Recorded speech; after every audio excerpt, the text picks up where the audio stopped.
السلام علیکم ورحمة اللہ وبرکاتہ۔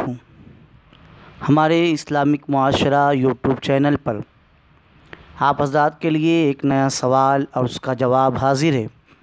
سوال سماعت فرمائیں۔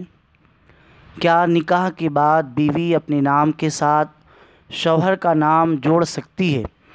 بعض لوگ اس کو حرام اور کفار کا طریقہ قرار دیتے ہیں۔ اس کی شرعی حیثیت کے بارے میں آپ سے رہنمائی درکار ہے۔ جواب سماعت فرمائے۔ لیکن اب تک اگر آپ نے ہمارا یوٹیوب چینل سبسکرائب نہیں کیا ہے تو آپ حضرات اسے سبسکرائب کریں۔ اس کا آسان طریقہ یہ ہے کہ جیسے ہی آپ ہماری لنک کو اوپن کریں گے تو نیچے لال رنگ سے سبسکرائب لکھا ہوا آئے گا، آپ حضرات اس پر کلک کریں۔ اس کے بعد ایک گھنٹی کی بٹن دکھائی دیں گی، آپ حضرات اس پر بھی کلک کریں۔ اس کا فائدہ یہ ہوگا کہ ہم جو بھی شرعی مسئلہ چینل پر لوڈ کریں گے تو سب سے پہلے آپ کو اس کی انفارمیشن ہو جائیں گی۔ جواب سماعت فرمائے۔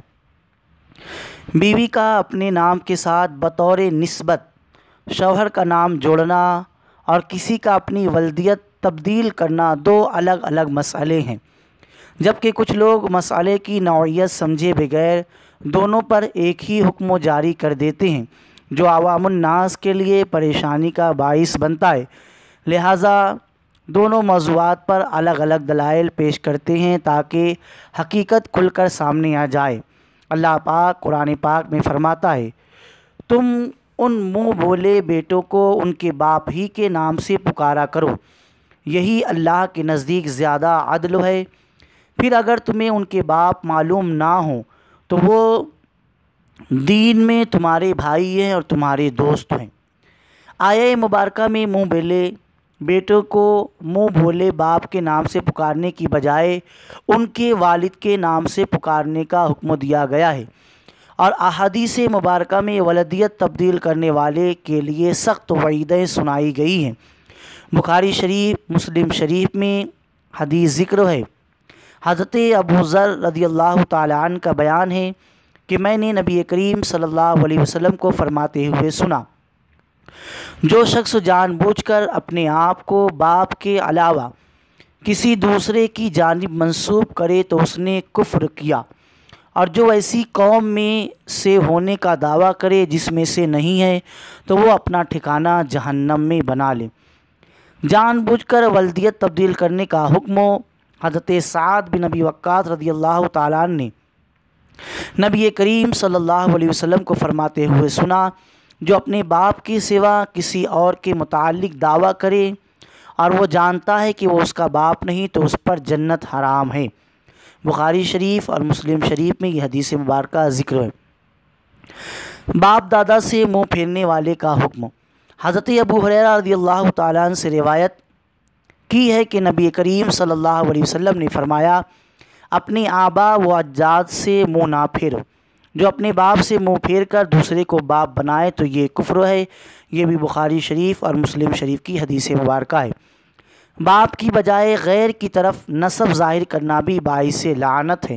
حضرت ابن عباس رضی اللہ تعالیٰ عنہما نے بیان کیا کہ رسول اللہ صلی اللہ علیہ وسلم نے فرمایا، جس نے اپنے باپ کے غیر سے نسب ظاہر کیا یا اپنے آقا کے غیر کو اپنا آقا بنایا تو اس پر اللہ اور اس کے فرشتوں اور تمام لوگوں کی لعنت ہے۔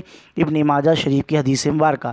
مذکورہ بالا قرآن و احادیث کے واضح دلائل سے معلوم ہوتا ہے کہ نسب کا اظہار کرنے کے لیے اپنی نسبت والد کی بجائے کسی اور کی طرف بطور والد منسوب کرنا حرام ہے، جبکہ ولدیت تبدیل کیے بغیر خاص پہچان کے لیے اپنی نسبت کسی ملک، کسی شہر، کسی مسلک، کسی سلسلے، کسی جماعت، کسی ادارے کی طرف کرنے میں کوئی حرج نہیں، جیسے کہ عربی، دمشقی، حنفی، شافعی، مالکی، حنبلی، قادری، نقشبندی، چشتی، سہروردی وغیرہ سب نسبتیں ہیں جو پہچان کے لیے نام کے ساتھ لگائی جاتی ہیں لیکن ولدیت تبدیل نہیں ہوتی۔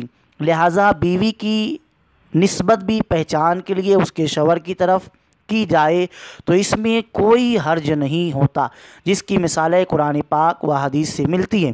اللہ تبارک و تعالیٰ کا ارشاد ہے، اللہ نے ان لوگوں کے لیے جنہوں نے کفر کیا ہے نوح علیہ السلام کی عورت وائلہ اور لوط علیہ السلام کی عورت واہلہ کی مثال بیان فرمائی ہے۔ مذکورہ بالا آیت مبارکہ میں حضرت نوح اور حضرت لوط علیہ السلام کی بیویوں کی نسبت شوہروں کی طرف کی گئی ہے، اور یہ آیت مبارکہ میں بھی حضرت آسیہ رضی اللہ تعالی عنہا کی نسبت ان کے شوہر فرعون کی طرف کی گئی ہے۔ اللہ پاک فرماتا ہے، اور اللہ نے ان لوگوں کے لیے جو ایمان لائے ہیں زوجہ فرعون آسیہ کی مثال بیان فرمائی۔ اور حدیث مبارکہ میں ہے کہ حضرت عبداللہ بن مسعود رضی اللہ تعالیٰ عنہ کی اہلیہ محترمہ نے حاضر ہو کر اجازت مانگی۔ عرض کی گئی کہ یا رسول اللہ صلی اللہ علیہ وسلم، زینب آنا چاہتی ہیں۔ فرمایا کون سی زینب؟ عرض کی گئی ابن مسعود کی بیوی۔ بخاری شریف کی حدیث مبارکہ ہے۔ اس موقع پر حضور نبی کریم صلی اللہ علیہ وسلم کے سامنے حضرت زینب رضی اللہ تعالی عنہا کی پہچان کے لیے نسبت ان کے والد کی بجائے شوہر عبداللہ ابن مسعود رضی اللہ تعالیٰ عنہ کی طرف کی گئی، لیکن آپ صلی اللہ علیہ وسلم نے منع نہیں فرمایا، کیونکہ یہ نسبت پہچان کے لیے تھی، نہ کہ ولدیت تبدیل کرنے کے لیے تھی۔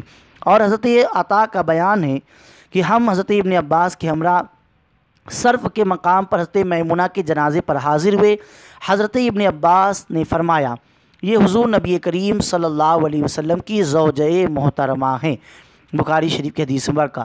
جلیل القدر صحابی حضرت عبداللہ ابن عباس رضی اللہ تعالی عنہما نے حضرت میمونہ رضی اللہ تعالی عنہا کی پہچان کے لیے ان کے والد کی بجائے حضور نبی کریم صلی اللہ علیہ وسلم کی طرف نسبت کی۔ اسی طرح احادیث مبارکہ کی اسناد میں ازواج مطہرات کی نسبت متعدد بار حضور نبی کریم صلی اللہ علیہ وسلم کی طرف کی گئی، جیسا کہ حدیث مبارکہ سماعت فرمائے۔ لہٰذا عورت اپنی پہچان کے لیے اپنے نام کے ساتھ شوہر کا نام جوڑ سکتی ہے۔ مذکورہ بالا احکام میں ہم نے واضح کر دیا ہے کہ نسب کے اظہار کے لیے اپنی ولدیت تبدیل کرنا حرام ہے، جبکہ کسی عورت کی طرف پہچان کے لیے اس کی طرف نسبت شوہر کی طرف کرنا جائز ہے۔